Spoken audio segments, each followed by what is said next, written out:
This comes from Latino Review. They've got some details about Obi-Wan Kenobi versus Darth Vader. And they what they're reporting is that Kenobi and Vader will face off not once, but twice in the upcoming series. So we will get two throwdowns between Obi-Wan Kenobi and Darth Vader. So my sort of thought going into this is that the first one will be, some kind of like short confrontation where Obi-Wan sort of has a moment, to go back to Star Wars Rebels, a moment not unlike the moment Ahsoka has when she realizes who Vader is under that mask.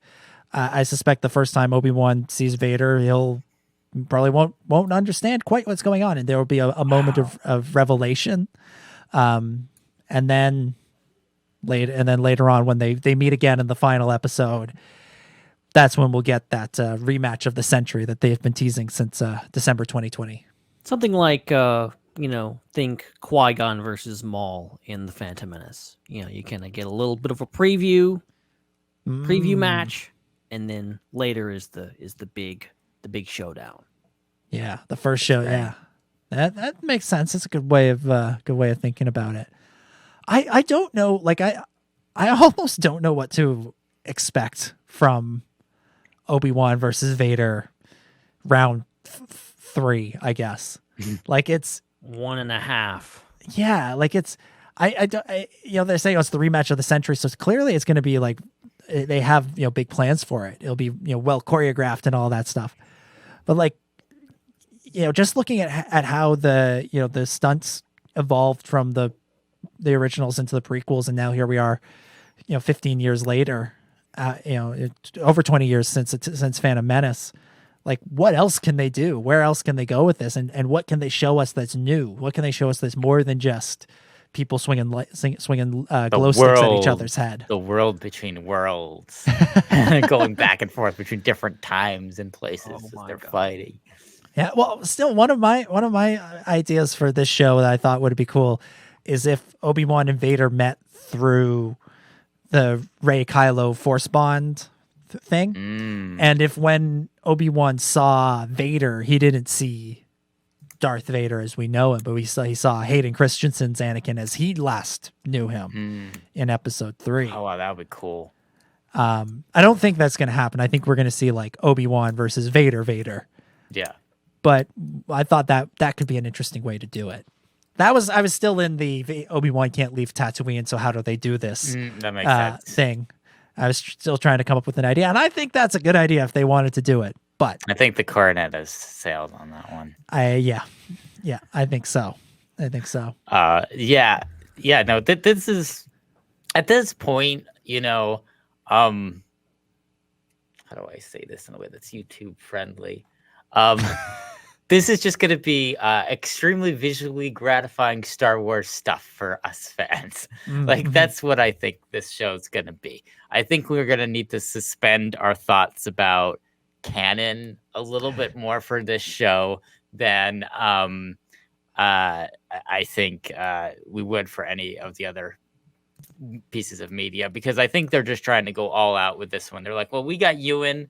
That's big. He's like one of the biggest characters, and in all of Star Wars, like so many people, Obi-Wan is their favorite character, and he's not there just for a cameo like Luke and the Mandalorian and Book of Boba Fett. I mean, the show's about him. So let's go all out. Let's have Ewan with everybody else, all the other characters, all the other things. Let's do it. Yeah. And that's what I feel like this show is going to be. So I think that, they're going to be playing fast and loose with canon a little bit. And we're just going to see almost what Star Wars Visions would be like in live action, in a sense, where we're just going to get, what if Vader and Obi-Wan faced off in the dark times? Like, I think that's kind of what it's good. That's the vibe it's going to have. And, being Star Wars, they're going to try to make it work. They're going to try to shoehorn it in and retcon this and retcon that. And it'll try, but in the end, I think it's going to be best off when people sit down to watch the show to not be thinking about how it fits with canon. I think it's going to be better just to experience what the heck we're about to say. Yeah, which, to be perfectly honest, that's how I think we should try and experience everything, at least the first time, and then worry about smashing Yeah. it all together afterwards. This show to me feels like if you said to somebody, what would a Star Wars TV show look like? This show feels most like that. Like you're gonna have Darth Vader, as we know. We're gonna have like original trilogy iconography. There'll be some stuff on Tatooine, and there'll be some stuff elsewhere. You'll have Luke and Leia as youngsters. You'll have presumably some other characters popping up in there. I think this is. I think this show is gonna feel like the Star Wars show that a lot of people wanted in the first place, and I don't think there's anything wrong with giving people that. You know, you should try and give people the things that they don't know they want, but sometimes just give people the stuff they know they want too. And also don't dance around stuff. You know, like I feel like you tend to like tease us with this thing. You're gonna go kind of in that direction, but you're not gonna give it to us.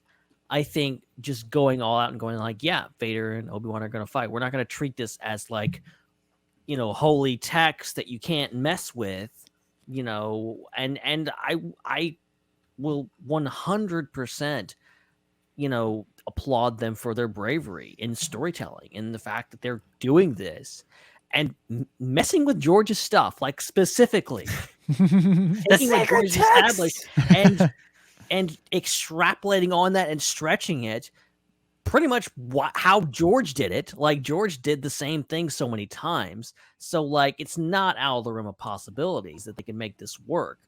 So you know, so I think it's a very George thing to do. And I think anything you like, what would George do? This is what George would be doing, I think. Mm-hmm. Absolutely. I think, you know, we heard about, you know, George, what he left behind in addition to the sequel trilogy when he left, and he left some other concepts.